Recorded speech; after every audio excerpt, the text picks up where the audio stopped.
রব্বুল আলামিনের যার অপার করুণায় আজকে এখানে আমরা উন্মুক্ত পরিবেশে ছাত্র এবং যুব সমাবেশ করতে পারছি, আলহামদুলিল্লাহ। অতঃপর দরুদ সালাম পেশ করছি মানবতার মুক্তির মহান দূত হযরত মুহাম্মদ সাল্লাল্লাহু আলাইহি ওয়াসাল্লামের প্রতি।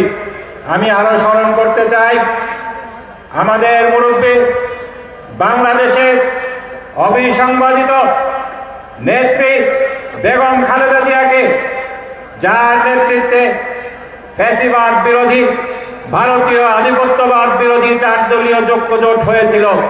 যে ঐক্যজোট ফ্যাসিবাদী সরকারকে, আধিপত্যবাদী সরকারকে রেড কার্ড দেখিয়ে 2001 সালে জোট সরকার গঠন করেছিল। বাংলার ইতিহাসে